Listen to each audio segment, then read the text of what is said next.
Hi, Makiko. Hi, Karisha. Welcome to Rays of Light. Thank you for joining us in the fictional village of Sunnyside, where we meet fictional characters with real problems. If you're interested in suggesting a topic or a character type for a future episode, we'll be glad to consider your ideas. Please use the link provided in the show notes. Today, we're checking in with Mary Lou, who was in our first episode. By the way, each episode does stand alone, so you can pick topics that interest you. Right. Or you can start at the beginning and see how the characters and village develop over time. In Sunnyside, it's the beginning of June, and Marie Lou is walking to work in a warm rain. Marie has her hypnotherapy session during her lunch break today. After 7 sessions, and listening to her recordings most days, she's feeling much more relaxed and better able to focus on what's under her control. While her first session was about her anger over changes the new mayor was making in her village, for her session today, she planned to talk over an annoying work issue. But she can't stop thinking about a very unimportant man named Kyle she's had 2 dates with. At the end of the second date, Kyle suggested they meet up in 4 days to see a movie they are both excited about. That was 2 weeks ago. He didn't contact her or respond to her 3 carefully casual text messages, and she's been exhaustively imagining all the reasons she hasn't heard from him. By the time of her session, Marie has mentally yelled at herself repeatedly for continuing to waste mental space on Kyle. As a distraction, she first talks to Raina about the weather, then about how hopeful she's feeling for Sunnyside, even though the mayor is now trying to undermine the village's charter. But, Marie explains, working with the political action group, how well organized it is, how intelligent the people are, that really helps. And I'm spending more time in nature, eating healthier, having regular meals with a good amount of protein like we discussed. That all makes me feel better. So, you've probably heard people call the gut our second brain, and Yeah. that's not just a catchy phrase. There's a major nerve, the vagus nerve, that directly links your gut and your brain, and they're constantly talking to each other. And here's what's fascinating. Most of the body's serotonin and a good amount of dopamine, the feel good chemicals, are made in the gut, not just in the brain. And here's the kicker. To make those chemicals, your body needs all the right raw materials, amino acids, vitamins, minerals, and enzymes. So it's like a recipe, and if you're missing even one key ingredient, the production slows way down. That's why a balanced and nutrient-rich diet isn't just good for your body, it's really critical for your mood and emotional well-being too. Totally. Yeah, and speaking of nutrients, there was a mention earlier about getting enough protein.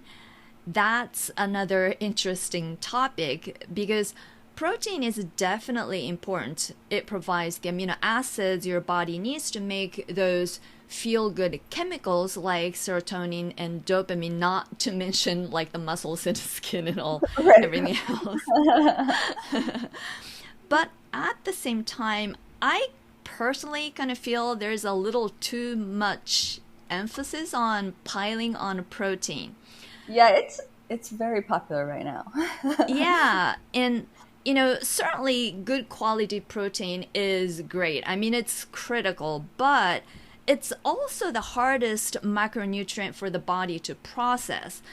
It means it takes more energy and more time to break down compared to carbs or fats, and that can put extra strain on the digestive system. So, for people with sensitive digestion, and I'm talking about myself here, eating large amounts of protein might backfire. And so it's not just about the amount, but also about how you include it in your meals. Choosing easier to digest sources and balancing it with other nutrients. But I do know that this is something people have, strong opinions or different opinions. So Yeah. What do you think about that? I do agree that everyone's different and we all have to figure out like which proteins work best for us. Same with all the other Hmm. nutrients you mentioned. We Yeah. have to figure out what works best for us because Hmm. we can't all eat the same things. Yeah. Right. And if we're having a hard time figuring it out, a nutritionist could be a valuable resource, really Yeah, valuable. definitely. I am a big proponent of getting a high percentage of plant-based proteins with every meal. When I don't, I have a lot less energy and it definitely makes my mood less stable. Yeah, I guess we all have to figure out the way that works best for our own system and body. Right. Yeah, it's not one size fits all kind of thing. Which is the way it tends to be talked about, right? Right, like at least Yeah. right now, when you heard the culture really pushing in the U.S. protein, Mm-hmm. protein, protein products, Mm-hmm. and they are kind of acting like everything, the same thing will work for everyone. So yeah, I totally get what you're saying. Yeah. There's a lot of that when it comes to diet, like, low Right. carb. I mean, Oh, right. Endlessly, right? yeah. Uh-huh. Marie continues to tell Raina how great her life is, almost convincing herself she doesn't need a session. Oh, I was going to talk about work. Marie is quiet for a few moments. But the work thing isn't really what's bothering me. I'm actually pretty angry with myself, she admits. I can't stop thinking about this guy who ghosted me. Raina asks, "You're angry with yourself?" Marie nods. And him. He was so friendly and then nothing. We planned to go see a movie. It was his idea. Why would he even bring it up if he didn't want to go? Or did something happen and he changed his mind and didn't bother to mention it? I'm so sick of the way you can't trust anyone anymore. If someone can be as nice as he was, ghosting is so unnecessary, so mean. If he'd said he didn't want to go anymore or that he'd met someone else or whatever, I might have felt disappointed for a day or two, but nothing like this.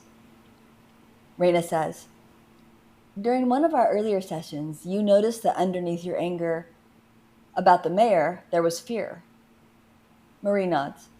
"And you said the anger helped me take action and get help. So this time, well, I'm not afraid, except of ever going out with anyone ever again. I guess I feel kind of hurt. Does that sound juvenile?" "Not at all," Raina says. "Being hurt is a very reasonable reaction. How do you think your anger is trying to help you?" Now, that's such a powerful question Reina just asked. How do you think your anger is trying to help you? Because Hmm. what she's really pointing to is that anger isn't random. It's more protective. Right. And that's why it can be useful. Something useful one can do is to pause and just thank our subconscious for bringing something to our attention Yeah, instead of fighting it, which only makes it stronger. right. And last time, anger gave Marie the energy to take action and to get Right. help. And even now, when the situation is, totally different, the Hmm. same mechanism is kicking in. And what's important is that every emotion has a role, even the ones we label as negative, like anger. Right. And so, like, for example, fear warns us of danger. So Uh-huh. you don't want to live in fear all the time, but in the right moment, it can save your life. Right. Anger works the same way. It's there to defend us when we feel hurt or mistreated. Hmm. The tricky part is that these emotional reactions and the behavior tied to them are wired deep in the subconscious. So these are like patterns that live in Right. subconscious. So when something triggers us, the emotion and the response often come as a package deal. Yeah. And we can't stop the emotion from showing up. That's literally No, we can't. impossible. But but we can work on rewiring those subconscious patterns so Hmm. the response can change over time. Right. And that's where the real freedom comes in. Not by trying to get rid of emotions, but by reshaping the patterns behind them. Yes, exactly.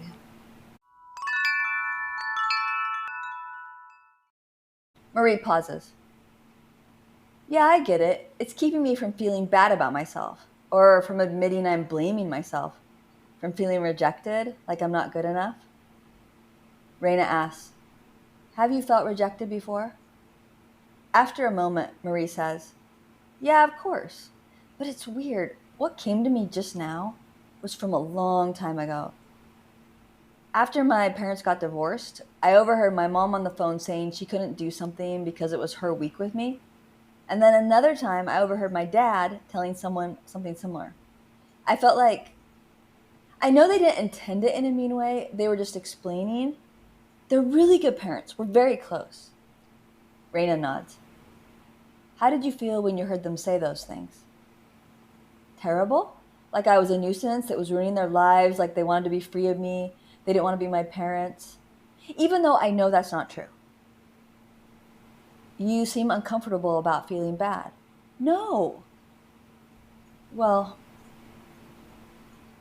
have you ever told anyone about your parents saying those things? No, of course not. Have you ever talked to anyone about this man not following up? I brought it up on a text chain with some friends. They were supportive.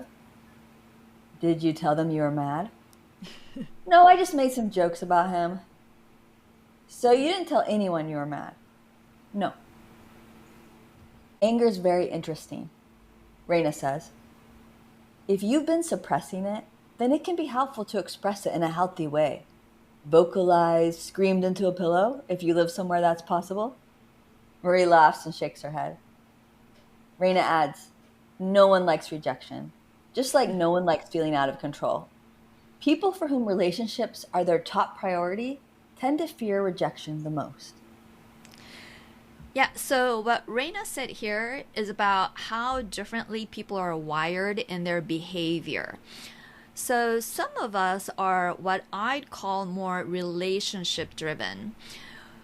We tend to feel more in our bodies, thrive on connection, and put relationships at the center of our world. So when rejection happens, it hits hard because connection means so much.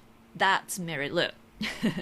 Right. Then there's another way of being, people who are more mind driven. They live more in their heads, value independence, and often put their career or personal goals first. For them, the big fear isn't rejection, it's losing control. Neither way is better. These are just two patterns for how we experience life. And it's not black and white. It's on a spectrum. So no one is 100% one way or the other. We're all like mix of say 60-40 or 55-45 or 70-30 or something like that. So there are all kinds of shades in between. And knowing where you tend to lean can help explain how you tend to react or respond in certain situations. And furthermore, understanding this about the people around you, especially like your partner or spouse, can really help make sense of the dynamics between you. Right. So, interestingly, we're often attracted to people who lean the other way. I mean, it is often said that opposite attracts. Right. And that's very true, I think. And so the most complementary pair is often two people who are opposite in that ratio, like 60-40 relationship driven person with 60-40 mind driven person, because together they make a whole, so they complement each other. Right. And these are also more subtle differences. So people might have like the same interests, like they might have all these things the same superficially. They might or might not. That doesn't apply to this, what we're talking about here. Yeah, it's not about the interests, Right, right. or the value. It's about the way of being, how Yeah. you are either relationship driven or, mind driven, that kind of thing. Yeah. So it's those differences that initially we're attracted to, but then over time, the very differences can be the source of the friction too. Right.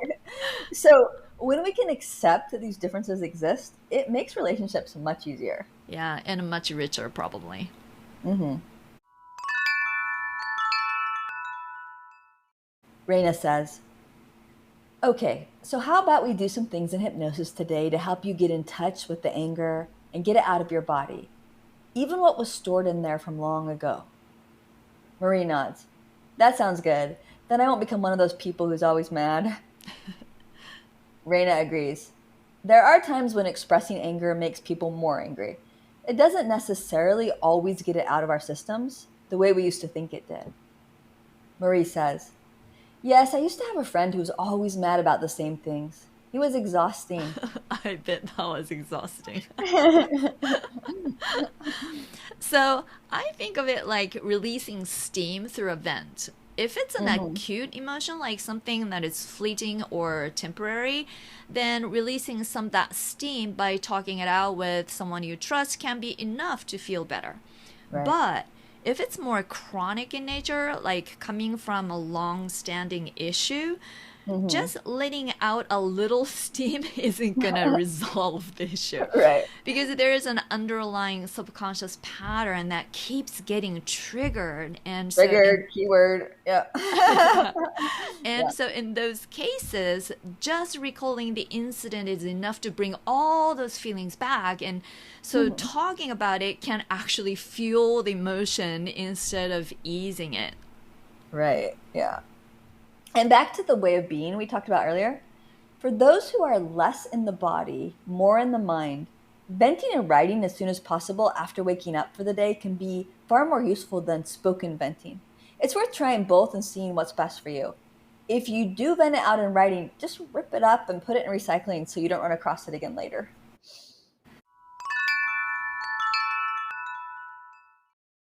Reina asks, Do you know anyone who tells you when they're mad about something and they seem to feel better after?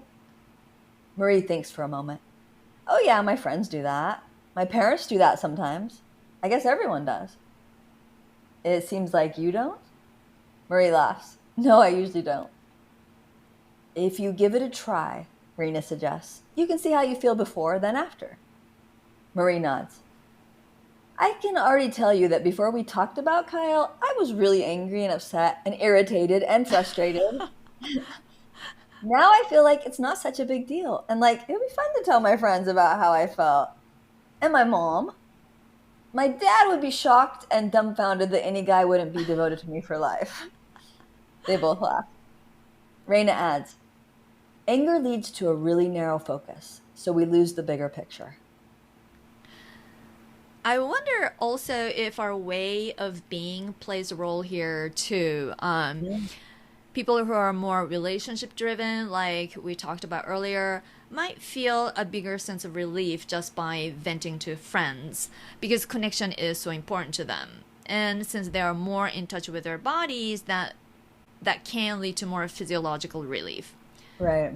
I know I usually feel better after talking things through, and Mhm. that makes sense because I lean that way. But there are times I don't want to share at all, and maybe that's part of me that's more mind driven, where privacy feels safer. So it might also depends on how personal the issue is and how vulnerable you feel about opening up. So Right. it's really not one size fits all. It's a mix of tendencies and situations. Right. And there's so many things that go into it besides what you said, like depending on how personal the issue is. It can be how you were raised, the culture you were Mm-hmm. raised in has a Yep. big impact. I know you talked Mm-hmm. about having a big impact to you, the family values and family Mm-hmm. habits, all those kind of things can Yes, greatly increase or decrease how we feel in different situations. absolutely. Before they begin the hypnosis, Raina says, and then we can address the hurt underneath, the hurt and rejection you felt as a child, as well as what you feel now with the creepy ghoster. Marie laughs. I'm ready. Thank you so much for joining us in Sunnyside. If you enjoyed your time with us, please click follow and share this episode with a friend. We'd like to thank High Street Jack for providing our theme song. Makiko is our master of post production, process management, and the website. And stories for Rays of Light are written by Karisha.